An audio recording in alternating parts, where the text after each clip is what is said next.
Miss Nowacki here, and I have chapter 3 of the Julian chapter, and this chapter is titled Mr. Tushman.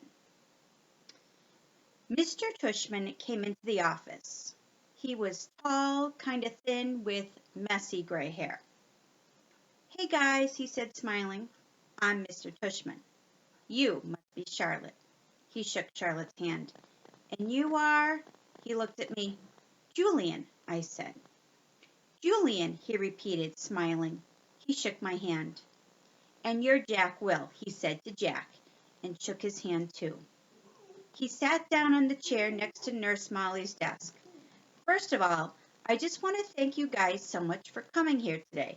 I know it's a hot day, and you probably have other stuff you want to do. How's the summer been treating you? Okay?" We all kind of nodded, looking at each other. "How's the summer been for you?" I asked him. "Oh, so nice of you to ask, Julian," he answered. "It's been a great summer, thank you. Though I am seriously looking forward to the fall. I hate this hot weather." He pulled his shirt, so ready for the winter. All three of us were bobbing our heads up and down like goofballs at this point. I don't know why grown-ups ever bother chit-chatting with kids. It just makes us feel weird. I mean, I personally am pretty okay talking to adults, maybe because I travel a lot and I've talked to a lot of adults before, but most kids really don't like talking to grown-ups. That's just the way it is. Like, if I see the parent of some friend of mine and we're not actually in school, I try to avoid eye contact so I don't have to talk to them. It's too weird. It's also really weird when you bump into a teacher outside of school. Like one time, I saw my third grade teacher at a restaurant with her boyfriend, and I was like, ooh, I don't want to see my teacher hanging out with her boyfriend, you know? Anyway, so there we were, me, Charlotte, and Jack nodding away like total bobbleheads as Mr. Tushman went on and on about the summer. But finally, he got to the point. "So, guys," he said, kind of slapping his hands against his thighs, "it's really nice of you to give up your afternoon to do this. In a few minutes, I'm going to introduce you to the boy who's coming to my office. And I just wanted to give you a heads up about him beforehand. I mean, I told your moms a little bit about him. Did they talk to you?" Charlotte and Jack both nodded, but I shook my head. "My mom just said he'd had a bunch of surgeries," I said. "Well, yes," answered Mr. Tushman, "but did she explain about his face?" I have to say, this is the point when I started thinking, okay, what the heck am I doing here? I mean, I don't know, I said, scratching my head. I tried to think back to what Mom had told me. I hadn't really paid attention.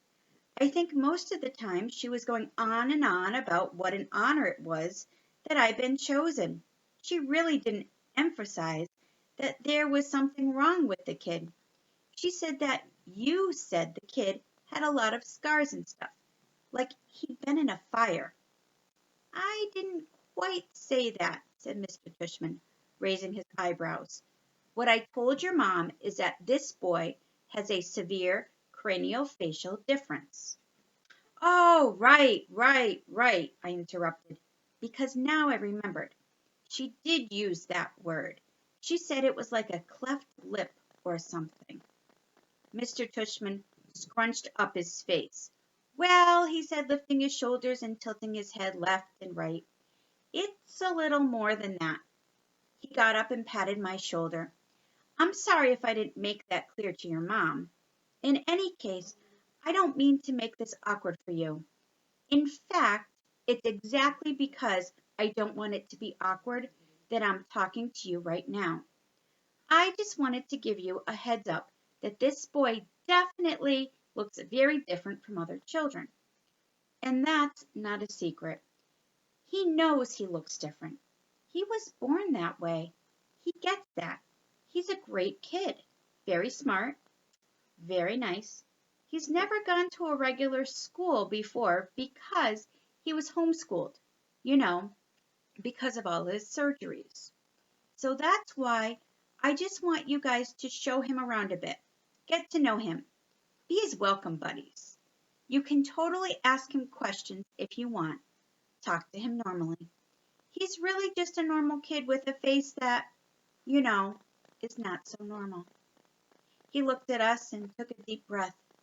Oh boy, I think I've just made you all more nervous, haven't I? We shook our heads. He rubbed his forehead. You know, he said, one of the things you learn when you get old like me is that sometimes a new situation will come along and you'll have no idea what to do. There's no rule book that tells you how to act in every given situation in life, you know? So what I always say is that it's always better to err on the side of kindness. That's the secret. If you don't know what to do, just be kind. You can't go wrong. Which is why I asked you three to help me out here. Because I heard from your lower school teachers that you're all really nice kids. We didn't know what to say to this, so we all just kind of smiled like goobers. Just treat him like you would treat any kid you've just met, he said. That's all I'm trying to say. Okay, guys? We nodded at the same time now, too, bobbling heads. You guys rock, he said. So relax, wait here a bit, and Mrs. Garcia will come and get you in a few minutes. He opened the door. And guys, really, thanks again for doing this. It's good karma to do good. It's a mitzvah, you know? With that, he smiled, winked at us, and left the room. All three of us exhaled at the same time. We looked at each other, our eyes kind of wide. Okay, Jack said. I don't know what the heck karma is, and I don't know what the heck mitzvah is. This made us all laugh a little, though it was kind of a nervous type of laugh.